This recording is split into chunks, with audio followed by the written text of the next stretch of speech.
You know him, didn't you? Then you had that one little feeling. Hello everyone, my name is Catherine. I'm going to be doing some film reviews throughout the semester, and I just thought that we'd start out on a movie that came out a little bit ago, maybe 2 or 3 weeks. It's called The Little Things. It was pretty good in my opinion. Not a really fun movie, but more gritty and dark, and I don't know, it takes you on an amazing ride. So yeah, I've got my cat with me right here, so why don't we just go on this journey together and I'll talk about the movie. So, The Little Things was written and directed by John Lee Hancock. This would be his 8th film that he's directed, including films like Saving Mr. Banks and The Blind Side. So, the 3 big actors are Denzel Washington, Rami Malek, and Jared Leto. Rami Malek has won awards from movies like Bohemian Rhapsody, and Jared Leto was also in Suicide Squad, one of his best films. Just kidding. So there are plenty of other actors in this movie, but these are the 3 big ones. So now, I won't get into spoiler territory simply because that would be rude, but it is a crime movie. It focuses on 2 cops, which are Rami Malek and Denzel Washington's characters.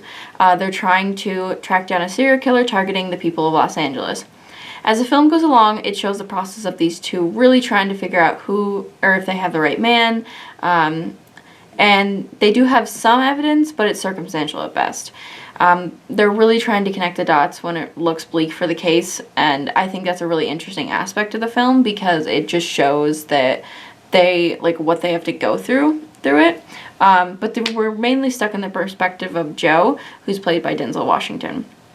He doesn't know who's killing these people, but he's willing to try anything to find out. And I think that's like a big motivation for his character, is that he's always trying to figure out who the killer is, and he just wants to connect the dots. I think that that's an amazing character trait of his. The opening sets us up for a thrilling ride. It starts with the girl driving and being followed. We're not quite sure what's going on, but we know that there's some sort of tension in the air.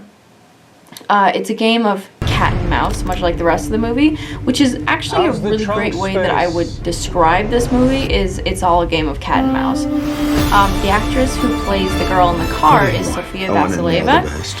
Her performance, while small, is really good. It completely captures how it feels when you think that you are being followed, even if you're not.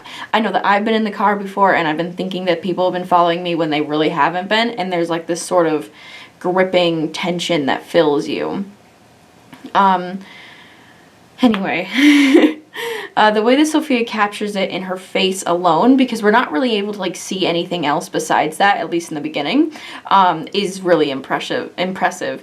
I wish they would have done more with this opening throughout the movie, because she is only brought back for 1 scene, and I feel like it could have been a little bit more. But that's my only really critique of it. I think that it's pretty great overall. So yeah, the cinematography is really good. I would say there are a handful of shots that actually stood out to me composition-wise. The movie is also just like really dark, like lighting-wise, it's super dark. I think that like in the buildings, it's pretty light, but it mainly takes place outside at night. So it kind of like has like this eerie mood to it. But yeah, it shows how the movie is pretty bleak, and it's a really great way of describing it that way. So I think they lit it with street lights a lot of the time at night, and that really helped bring out the atmosphere of it. One scene in the film that really stands out to me though, they find another victim, and this time Joe tags along for the first time since he lost his job and had to move to a different station. The power is out and they cannot get through the door, so they have to go through another apartment.